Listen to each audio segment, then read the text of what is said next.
We all want to make a positive impact on the world, but what do we have to experience to get there? This is Stripped Bare FM, where our shared stories of strategy, raw talk, and real people uplift and inspire you. Now, welcome the host of Stripped Bare FM, Catherine Contos.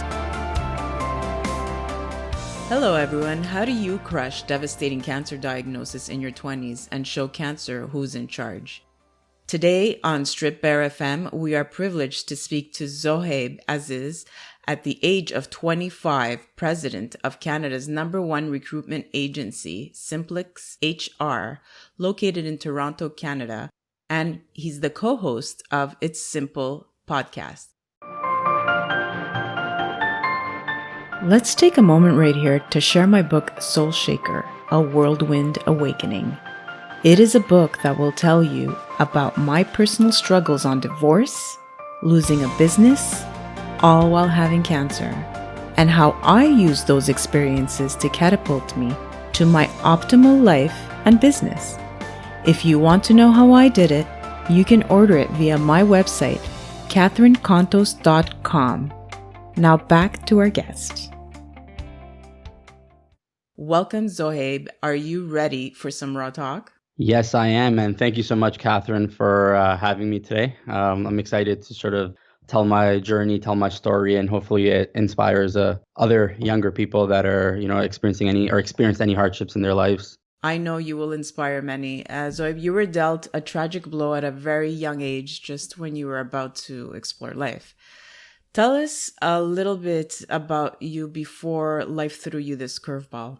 So I've always been an outgoing person. I've been very vocal since even in grade 8. I won the drama award, and a lot of people sort of used to look at me as this comedian type individual that was always happy, energized, always wanted to do stuff. And before I got diagnosed with stage 4 Hodgkin's lymphoma cancer, I was just a young individual, just getting, enjoying the party life. Finally, I turned 19, was going out, experiencing the clubs, experiencing, just being young, being a teenager and having the fun stuff that comes with it. But really quick, I had to sort of mature and, look at life through different lenses. So when you were finally told that, you at 19, you don't expect to have cancer, right? So no, I was told I got diagnosed when I was 22 years old. 22. Yeah. And how long did you feel ill or that there was something wrong? What made you go to the doctor? Yeah, so I feel like our bodies tell us when something's wrong. And, no matter if it's an ache or a pain, we start to notice the symptoms of it. So I would say a year prior to me 100% confirming that I had cancer, I started to notice that I was starting to lose interest in a lot of things. I was in a relationship. I started to, not show that much interest in it anymore. I would always be angry. I would always be getting sick every month. I noticed my whole body, just my whole physique getting skinnier and scrawny. And I felt like there was something wrong. I knew it. I would tell my parents all the time. I would tell my buddies that, man, I don't feel myself. I would go out and right away after a couple of drinks, I would want to go home and just not enjoy the atmosphere. Just very started to distancing myself from everybody and everything. And I remember we spoke earlier, and I used to go to the walk-in clinics all the time. And every month I would go get my blood work done because I started noticing my hair was thinning at a rapid pace. My whole body, I was getting scrawnier. People were telling me are you not eating right? I was like, no, trust me, I'm eating as much as I can. But noticing all these side effects and my whole appearance changing. And then constantly I was going to the walk-in clinic. However, every time they would do blood work, they would just say, maybe you have high iron. You should be eating more red meat. You should be doing this. There was nothing in the blood work was showing that this individual was suffering from cancer. So that was pretty crazy. And when you finally got the diagnosis, were you alone in the room or were you with other people? Were your parents there? How did you find out? And how did you? I'll tell you, this was a very funny story because the weekend, it was, I believe it was in June. And all my parents, they had gone to my whole family. They all went to the States to visit one of my cousins. And I decided not to go on this trip just because I was like, being 22, free house, I was like, yeah, time to throw some parties and enjoy having the free house. But went out, came on Sunday morning, actually. I had an appointment at 9 o'clock with my family doctor, who I always was trying to book an appointment with, but it would never match with my schedule. And I woke up at like 9:05, literally like 5 minutes late. And I like deep down, I was like, you know what, I should still maybe call them, because I was actually gonna say like, screw the appointment, I'm not gonna go. I'll go again in another 2, 3 weeks, whatever. But something like, it felt like something deep down in me like was pulling me like, no, like you have to call the clinic right now, see if you can come, see if you can go visit the doctor. So I called, and luckily this girl picked up, and she was like, you know what, if you can come in the next 5 minutes, he can maybe squeeze you in. So literally, I was like, you know what, get up. So I got up, rushed to the clinic, and as soon as I went there, it was crazy because he just looked at me, and you could see like a ghost, right? Like you could see my face was just, my neck was all swollen out, and he was like, has anyone ever done an x-ray yet on you? I was like, no, like I've been coming to this clinic for the last 2, 3 months. They keep telling me to just put ice on it or put a cream on it.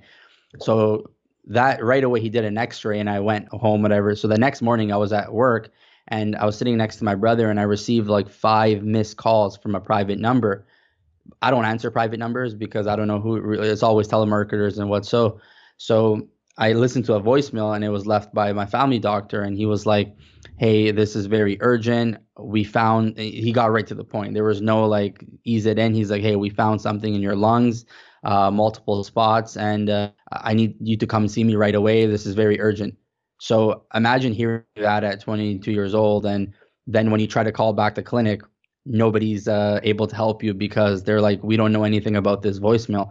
They're like, you just have to wait a week and come back on Saturday when the doctor's here in the clinic. So my brother was next to me, and he just like, I just tell him exactly what it was. I just try to like sugarcoat it a little and just be like, oh, yeah, I think it's, they just want me to come. They just did some blood work. But he was in the room when they first sort of told me about it. And when I finally like when I went by, I had an appointment in downtown Toronto with a specialist, and I didn't tell anybody about this. Nobody knew about this except my ex-girlfriend at the moment. And I went to this appointment, and I did my research prior on Google, and they sort of told me I had lymphoma. And I didn't, there's two types of lymphoma, Hodgkin's and non-Hodgkin's. So one's very serious, and one's something that is highly curable. Not knowing this and going into the appointment, like I knew I had cancer. Like I already deep down knew it. And once the doctor confirmed, felt like a wall just hit me, because right away then I started thinking about the probability. Am I going to live? Am I going to die? What's going to happen? And imagine being 22 years old and getting this information by yourself. It was traumatic. There's nothing that can prepare you for a diagnosis like that. Not Google, not anything. You could have the fear instilled in you, but when you get that confirmation, it's very different than speculation, and there is nothing that can prepare you for that. How did you deal with it at such a young age? What was going through your head? How did you go from like, okay, I've just been diagnosed with cancer, I'm young, how does this happen to me? How did you stay strong? Like, what is the process that you went through to keep yourself strong and fight it the best way that you could? Yeah, no, definitely. So at that moment when I found out, I had to right away, like I'm always been this happy and energetic person. So I right away, I created two mindsets in my head. One was accepting death. And I'll talk a little bit more about this after. And the second was realizing that this is an obstacle in my way, right? And just like anything in life, no matter if it's a business deal or whatever it is, this is just a hiccup on my journey. So I had the two mindsets. So the accepting the death one, I love reading. So one of my favorite books to read is Meditations by Marcus Aurelius. And in that, there's a passage in which he says that why is it that as human beings, we can accept that, okay, we are born, we accept that we go to sleep, we wake up, but yet when it comes to death, we are hesitant and we are nervous. We have to realize that death is inevitable. Like everybody, every individual will experience death. There's no way of avoiding it. So in that moment, one of my mindsets was that, listen, like if I'm going to die, I have to accept it. It's there. It's now, this is something I have to deal with. Now it's about how am I going to move forward with this? I can't sit there and dwell that, I might die. I'm sad. I'm this and that. I'm like, that's not going to better me in any way. I need to now use this as fuel and say that no, my journey is not going to end here. I have a whole life I want to live, right? I have, since I was young, I've always wanted a Lamborghini. I've always wanted a nice house, So I had this mindset that was like, no, now if I can overcome this, then, oh man, like then sky's the limit. There's no beating me. And that's sort of how I approached that situation, was accepting death on one side and then realizing that if I overcome this obstacle, there's nothing in life that's ever going to stop me to achieve what I want. And how powerful was that, just to accept death for what it is? Oh, amazing. It was, people used to look at me and they were like, how are you just 22 years old and so calm going into chemo? I was actually like, I was even shocked at myself, because I was like, man, usually like I would be like people would be like nervous and anxiety would be running through your head. You'd start getting depressed and all this stuff, like multiple emotions. But for me, the biggest issue was like, the only sad part for me was my family, right? I was like, all my siblings are married. They have beautiful kids. And so I approached this in a way that my parents have done their job. Like, if God forbid, like knock on wood, if I was to pass away from this cancer, I wasn't leaving behind a family or like kids or a wife or anything like that, or a career or something that I had fully established. I would, the biggest impact would be on my parents and nobody else, right? So it's weird. It's something that I just had to like engrave in my head, and like it just came to me naturally. I felt like somebody just, like a different person just came inside my body, and just like there was no sadness of what was going on. I actually got happier and became like a better person after this. It's interesting that when people are faced with something like this, they could take two routes. The I'm terrified, and they sort of succumb to that fear, or they take it on head on and they face death, right? They face it and they look at it straight in the eyes and say, the hell with you, and there's research that positive thinking does help tremendously, and spirituality also, having faith, which is the two things that you said. If I could beat this, I could beat anything. And it does make a huge difference, even if the person does have, terminal cancer, they live a lot longer because they have a more positive mindset. Instead of living 6 months, they'll live 5 years. Or a person that, beats cancer, they end up beating cancer because they have such a positive mindset. The mind is like most of the battle. Exactly. And it's crazy that you mentioned that, because two things I want to touch on there. One was the mindset. Once, and I love listening to podcasts and reading books. So I forgot the author that had mentioned this, and it was like, once you put a negative thought in your head, you're actually lowering the probability by 40 to 60%. Because once you like, and this is a crazy example, I listened to it actually today in the morning, was that there was a baseball player who was playing. They were playing the World Series Finals, Boston Red Sox, and he was a Hall of Famer, amazing first baseman. And a week prior to the game, he had said that, oh, the only way I would lose this game, the worst thing that could happen ever, was if the ball just passed right by my glove and I wasn't able to catch it. What happened was that, ironically, a week later, that sort of exact play happened and he missed it, right? And the author mentions that sometimes when you put a negative thought in your head, then the probability of that goes up. So then that is sort of what I noticed that I didn't do, because for me, when I found out that, okay, I have cancer, then for me it was like, okay, find out stage 4, cool. What's my probability? Oh, you have 80% chance to live. Perfect. I'm like, that's all I need to know. There's a chance that I'm going to live. Now, for me, it was a game. I enjoyed it. I was like, you know what? I'm going to beat this. If I beat this, oh man, this is a story for the books. Being in the young age, beating this. And now, honestly, I treated it like it was like someone threw in like a task at me and they're like, you can't overcome this. And for me, it was like, no, I have to prove everybody wrong. And this is what I'm going to do. So what was the biggest struggle besides everything? You did everything really well. Mindset was great. What was your biggest struggle throughout this? That was a great question. So my biggest struggle going through cancer was when everybody would look at me with like I was dying. In any room I would be in, I would have family members come over and like people would just be like so like sad and talking to me and like really emotional. And that was my like the biggest issue I suffered, was because I wasn't experiencing that, right? So people would come and tell me and be like, oh, I'm so sorry, like it's gonna be okay. And I would be like, I know it's gonna be okay. Like, like I don't need, this is one thing I got upset at with my parents, or they made it, I felt like it was a funeral where people were coming over. I would have to come downstairs and sit down and explain my situation to my families, my cousin, my this. And I told my mom, I'm like, listen, can I just write you a paper and anybody comes and you can just read it out to them? Because I'm tired of having to explain and look at people and have them like feel sorry for me, because that's one thing I hate. And I noticed, like I carry that over till now, is that I hate people feeling sorry for me, right? Because I'm like, listen, this is nothing that like by you feeling sorry for me is not gonna better me in any way. Like I know this is what I'm going through and how I'm gonna beat it. So let's just have a normal conversation. Like, how's the day going? How's the weather? How's the family? Like, I hate, that was the biggest issue I had, was people feeling sorry for me. Did you find that it prevented you from telling more people? In what sense? Well, this reaction, the reaction that people were having towards you, did it prevent you from telling people like what you're going through, or did you just say it anyway to everybody?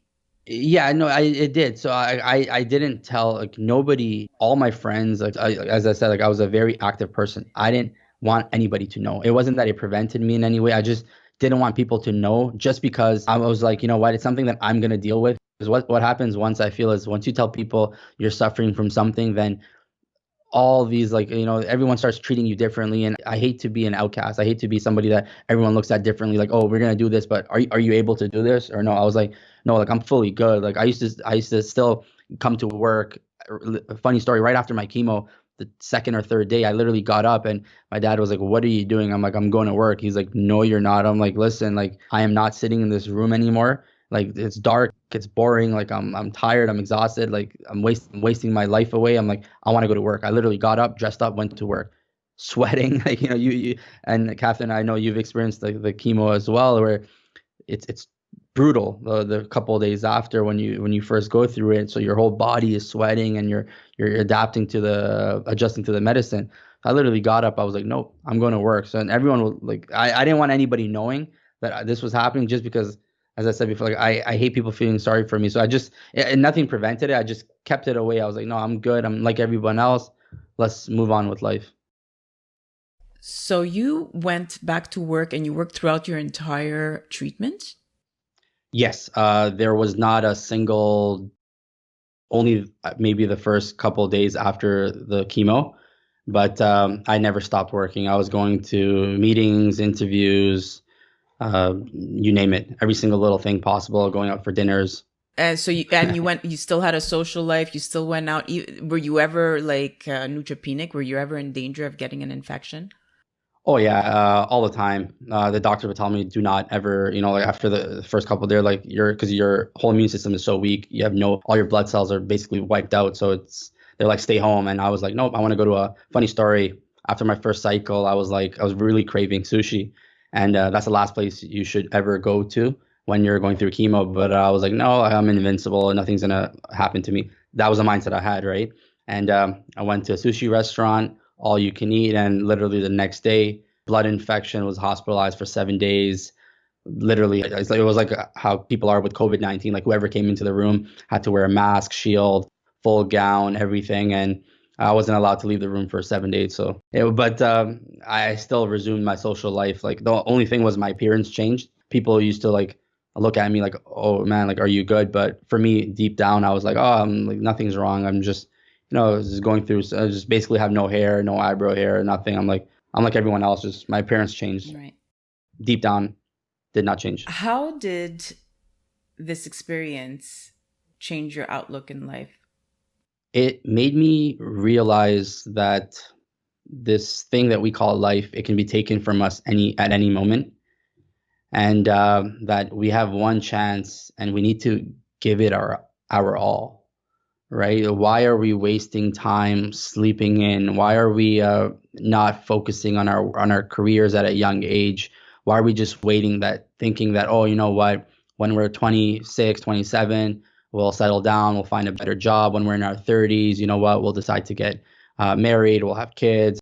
Because a lot of people, I feel like they structure their life out that, oh, at this age, we're going to do this. At this age, we're going to do this. But when I got hit with that obstacle at 22 years old, I was like, oh man, I really need to just, now I need to just live life. There's no timeline for me now. Like, I don't know, maybe this might come back and it might be worse. So now I need to do everything that I wanted to achieve in life.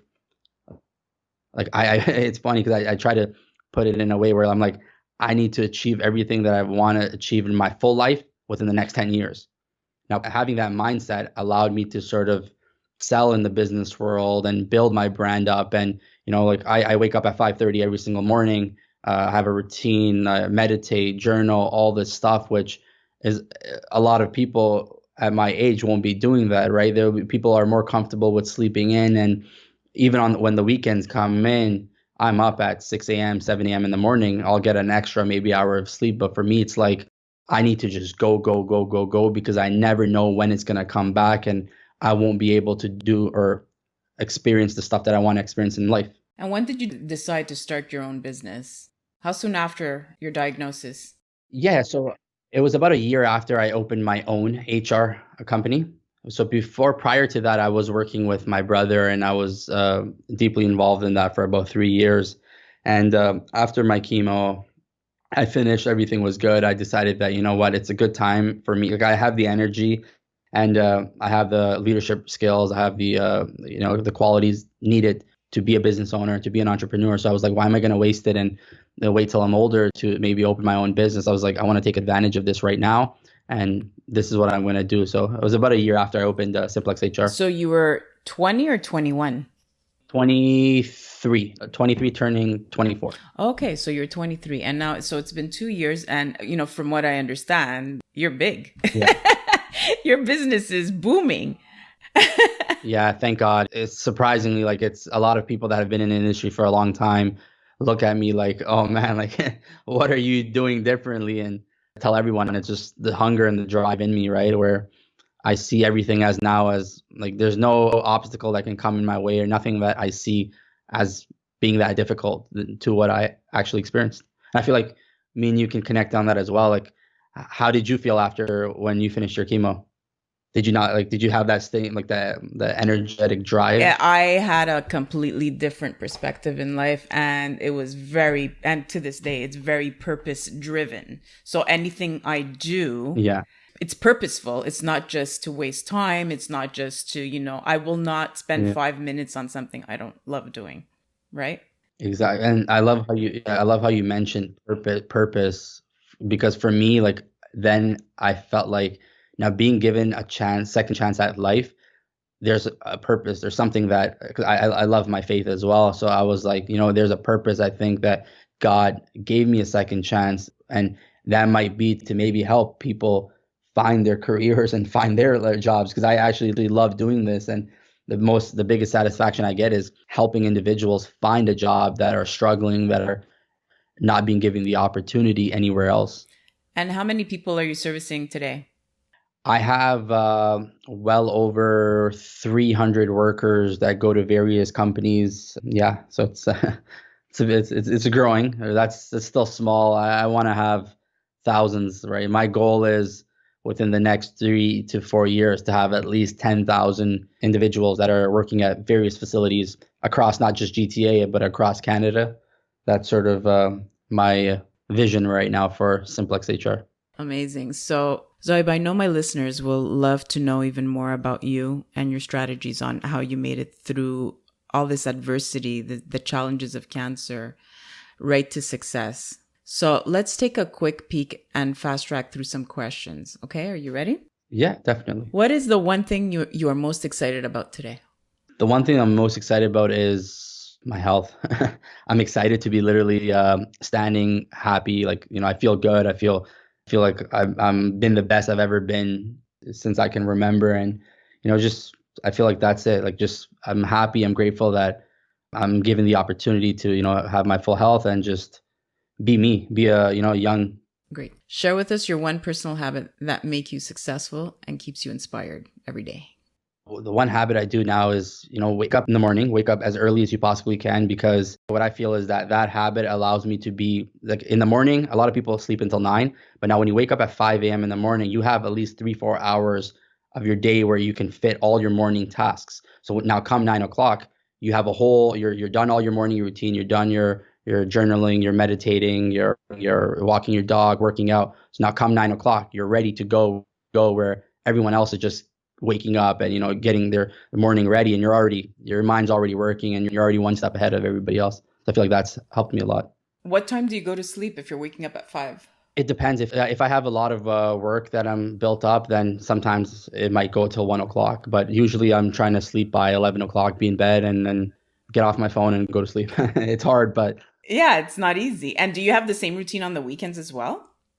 in the weekends, I love to wake up early. I'll go to sleep late. Don't get me wrong, but I'll wake up maybe like instead of 5:30, now I'm waking up at 7 because I love to wake up early and just if the weather's nice, take my car out for a nice drive and just enjoy, get a nice coffee from Starbucks and just get my day going. I hate to just sleep and be in bed. I feel like I'm just wasting my time. Right. Okay, so what book would you recommend to our SB listeners and why? One of the books I would highly recommend is Meditations by Marcus Aurelius. It just gives you a whole different perspective on life. It talks about stoicism and makes you understand that some of these people that were one of the greatest emperor to ever live and were powerful figures hundreds of years ago still had this mindset of being a genuine happy person, not letting negative thoughts, negative stuff affect you in your everyday life. And the book overall is very good, very well written, and it literally opens up your mind to experiencing everything from a more humble and calm point of view, which you need to be like that in life because it reflects in everything that you do. If you're happy and energetic and accepting of knowing that, hey, if I'm going to die, I'm going to die. If I'm living, I'm living, like accepting of whatever is there and whatever is not in your hands, don't dwell over it. And that's what that book focuses a lot on. And I feel like it would be really good for everyone to sort of dive into that and understand. Is that a book that you picked up while you were sick? Or is it something you picked up afterwards? It's a book one of my close friends, Matt, actually sort of introduced to me because I noticed that he started becoming this nice, humble, calm person. I was like, what are you doing that that is making you like this, right? And he showed me all these books that he's reading and like the morning routine, the meditation, the affirmation, all this stuff. And that's something I started following, and it's true. Not a lie, what a lot of people think, but it helps. It's not a lie at all. A lot of executives and athletes use meditation to help them with everything, and it just makes you sharper. It clears all the noise out. Why wouldn't you want to be sharper in anything that you do, right? Exactly. And it is crazy because we focus so much on everything else, but not our personal health. And I feel like that's a big part. And that's something that needs to be taught in schools and everywhere else, that sometimes it's good to sit down for 10 minutes, 10, 20 minutes and just listen to your thoughts and listen to what's going on in your head. And, just talk to yourself. Like I one thing I do is I talk to myself a lot. It's really weird, but I love to do it. I'll be in a room and I'll just have conversations with myself. And it's just like, I'll never like try to have a negative point. I'll always try to be happy, trying to look at the positive, what's going on, what's something good happening, right? It's actually a sign of intelligence, just to let you know. Oh, Speaking that's to good. yourself, That's good. you're a genius. No, not at all. Oh, hopefully one day. No, but it is a sign of intelligence. Okay, Thank so you. now for our soul shaker question. If you woke up tomorrow and you were stripped bare of everything in your business and only had shelter, food, and family, what would be the first things you would do in the next 30 days with only $500 in the bank? With only $500 a bank, that's a good question. I love since I was younger, I always found ways to make money. No matter if it was trying to make a lemonade stand or whatever, I would literally find a problem or find something going on that costs not that much money. For example, say if it's nice in summer, I would invest in a lawnmower, go door to door, and sort of make double that money, then reinvest that into more equipment, and then find ways I can just make money. For me, it's always been business. I'm very like spontaneous with that. Like I'll look at opportunity wherever there is. So I would just invest that $500 literally into something that will make me 1,000, 2,000, 3,000, right? And then grow from there. Try to build myself back up. That sounds like a great plan. You know what? You're a real entrepreneur for sure. So, on a Thank you. final note, what's the one takeaway message my listeners need to hear today from you? In life, the only battle that you have is against yourself. That stop worrying about everything else. Stop worrying about what's going on around you. Just remember that if you are alive the next day, did you progress better than the day before? What are you doing in your in your everyday life to better person the following day than what you were before. And once you know this, and once you start, utilizing tactics and strategies to become better, and notice that the only obstacle is yourself, you're going to notice yourself start excelling and achieving a lot more success. And success can be whatever it may be to you, right? For me, it was, I love business, so I always focus on that, but it can be whatever success may be to you. But remember, the battle in life is always against yourself, and the only obstacle is your mindset, right? And if you have negative thoughts, you're going to always be a negative person. If you always think about positivity and, think about goals that you want to achieve, then as life goes on, you will slowly start to see that stuff come true. You know what? I couldn't agree with you more. We are our biggest obstacle. And once we get past that mindset of putting all those obstacles in our way and remove them, we stagnate, we paralyze ourselves. Yes, definitely. Zohaib, what's the best way to connect with you? People want to reach out. Yeah, the best way, you can find me on Instagram at Zohaib Aziz. Pretty straightforward. And you can also search us up on Google for It's Simple Podcast, and we're on everything. I'm on YouTube, Spotify, iTunes. We have, we put our clips on Instagram. So I think Instagram is like the number one platform that you can sort of see me always interacting on. And of course, if you want to search me up on LinkedIn, it's Zohaib AZIZ, and you can sort of see everything that I'm doing and the new sort of businesses that I'm jumping into. And yeah. Thank you so much for sharing with us your stripped bare story, Zohaib. No problem. I hope the audience, it motivates some people to get up and realize that you're never too old and you're never too young to sort of achieve whatever you would like to achieve in life. And you're definitely proof of that. Thank you so much, Catherine. I appreciate it. That's all for this episode of Stripped Bare FM. Start living your best life. Head to CatherineContos.com for more information and resources, as well as ways to connect with Catherine directly. That's available exclusively on CatherineWithAC, KONTOS.com.